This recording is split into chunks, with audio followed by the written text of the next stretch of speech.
こに置いとこう。ここに置いとこう。ここに机置いていきます。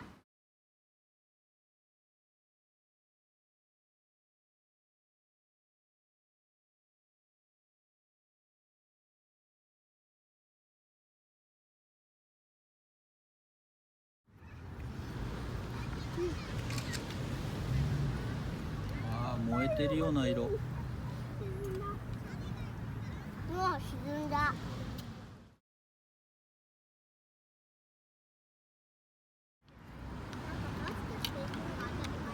そうだよね、今ね。しないでさ、うちとかでドキッとするもん。休み明けとか一日うちにこもってる時の次の朝よ。ウェットスーツじゃないですか、なんかドライのがいいです。すねこ。これ。なんかいい音楽が流れてる。